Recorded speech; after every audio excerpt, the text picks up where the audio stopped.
Bichara Supply Chain, highlighting and showcasing solutions for the most complex challenges facing the industry in 21st century by our team of subject matter experts and mentors. Broadcasting every week, all year round, we will present the most up-to-date series of podcasts and webinars. Hello and welcome to another episode of Bichara Supply Chain. This is Nur Hadi, your host, and today we have a very special guest, Andreas. He is an associate professor of supply chain management at Copenhagen Business School and based in Denmark. Thank you for joining us, Andreas. It's great to have you on the show. Yeah, thanks, Nur Hadi. Thanks for having me. I'm very happy to be part of this podcast series. Yeah, absolutely. All right. So in today's episode, we're going to talk about transformative supply chain management. But before we get started, can you please tell us a little bit about yourself and your professional background? Sure. So I'm working here at Copenhagen Business School. I'm an educator. I'm a teacher. I do research in supply chain management for several years now. So I've been working in Germany before. I'm German. I worked at TU Berlin, where I did my PhD. And back then already my research area, so my PhD research area was supply chain resilience. So that means this area which became transformative or about transformation, adaptation, has been my research area for quite some while. Yeah. But I should say before I started in academia, what I studied actually, my master's, was in information systems. So I have more of a technological background, IT management background. To start off the discussion for today's episode, what are your views on conventional supply chain management, especially to how they deal with the major disruption like a pandemic of COVID-19? Yeah, what I find quite interesting is that we in supply chain management, many people in academia, but also in business reality, that people are using a terminology that reminds me a lot in engineering.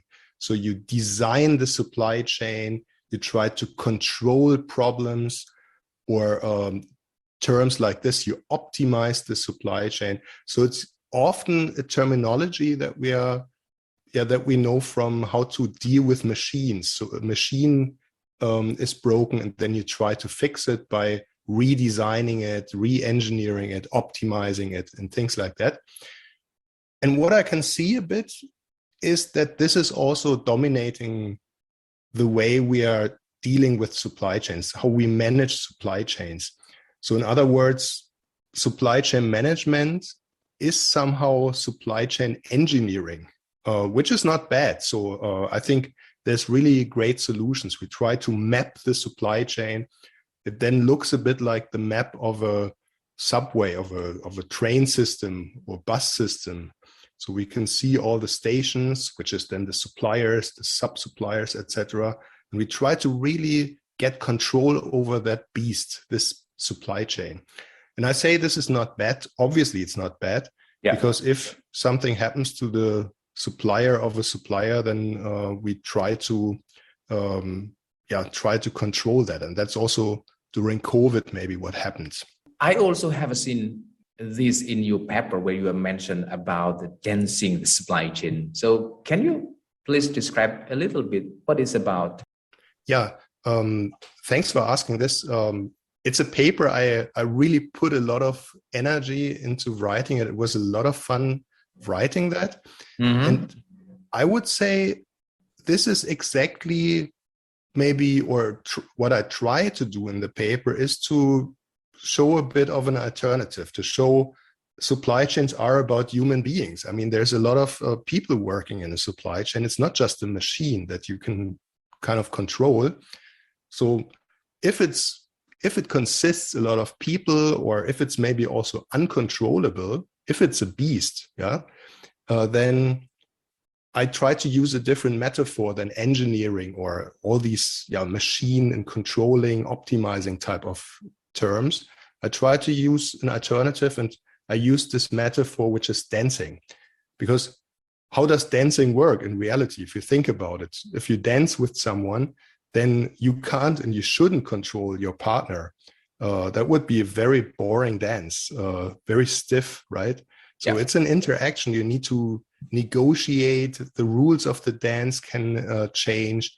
And this is, I would say, more realistic. So if you really look at how companies are dealing with supply chain hiccups, then constantly something goes wrong, but you constantly are able also to find a good solution, a solution that you might never have thought about before. So this is what I mean with dancing the supply chain.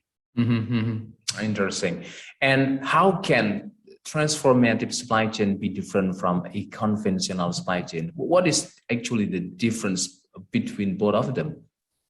Transformative supply chain is maybe a more technical term for what I call dancing the supply chain. So it's the subtitle also of that paper that you mentioned. But if you, and I said it in the beginning, my background is supply chain resilience. And resilience traditionally and also how many people think about it, how many people teach it also in business schools, in supply chain programs. Resilience traditionally is something similar to robustness. So you try to control the system, try to keep it in the same state. So if something goes wrong, like now with COVID, the face masks were not available, or certain suppliers couldn't deliver, or the vaccine was delayed and stuff like that. So you try to fix that, you try to control that. But transformative means to think into the future, think about what could be an alternative to the conventional way you are dealing with the supply chain, and try to find alternatives, not just adapting to the problems or approaching them kind of, but really thinking about what could be an entirely different solution that has a different identity. The supply chain is not the same any longer, you could say. So this is what I mean by transformative. So to really use the power of innovation, experiment, and by in so doing, then finding something that is entirely new, that is a transformed supply chain that has not a lot of things to do with the old one any longer. And I think this is really about innovation then in the end, right? Yeah. All right. So Andreas, you probably may have a project or a case on how the business transform their supply chains. So in relation to this topic, can you share this experience with our audiences? I think resilience again is a good example here. If you think about resilience in three terms, and this is something that I read a lot in the ecological literature, where they also use the term resilience for a forest, for instance, or in the urban science literature, where they use the term resilience for a city. So to build a resilient city. And I thought about how can I use this, this distinction that they make, that supply chain management scholars haven't really made before. How can I translate this into our world, so to say, right? So think about, for instance, this ship recently in the Suez Canal. Yeah, it blocked the Suez Canal, right? Traditionally, supply chain managers would say we need to get back as quickly as possible to normal. There's even nice models how you can calculate this time to survive, time to recovery, which are super helpful. I teach them, I like them, but it's about the old system. So you try to get rid of the ship, so after having done so, you will be back to normal, the old normal. But transformation is about getting into something new, getting into a new normal. And for the ship, that would mean really questioning ourselves in our supply chains. Is this the global way of doing business really always necessary? So maybe sometimes reshoring, local production might be a better solution. And if we do so, we don't need bigger and bigger Suez canals. Or another example, also during COVID, maybe traditionally, let's say here in Denmark, there's a good example, maybe a juice producer. They produce these little bottles that you often have in conference hotels, which is a good business, I assume. But when COVID started, suddenly these bottles didn't make sense anymore. They lost their meaning because all hotels were closed for many weeks, many months, actually. So just going back to normal and trying to reestablish the production of these juice bottles wouldn't make any sense, right? For quite a while. So what they did was quite transformative. What they did was they thought about, what is the new normal? What is the alternative to selling orange juice to hotels if these hotels are closed? So what they did was they filled hand sanitizers into these bottles. So they used the machines that they had, but the business model was something entirely different. And this is a transformative way of thinking, not just fixing what is broken and getting back to the old system, but trying to establish something entirely new. And I think this is very important to think about. Okay, so this is my last question before we close today's episode. Do you have any other key takeaway that you would like to share with our audiences? Sure. So also, I think in a bit of a similar way, also look at the car industry. Over many decades, we have tried to, we had combustion engines, very successful business models. Many companies have been using this business model in the US, in Europe, in Asia. And then suddenly Tesla came. The back then tiny company, right? So because what they did was they questioned what was there before, the old normal. They questioned this and proposed an alternative. And they did so also because the world has changed, the world around them. I mean, now we are seeing the countries forbidding combustion engines in just a few years. People are becoming more and more sustainability conscious or climate conscious. So they don't want to buy combustion engines. So many changes. But the old car industry has for many years still tried to convince people, maybe we have better fuel efficiency and stuff like that, but still with the old business model, although Tesla already had a huge, actually, first mover, or not first, but early mover advantage.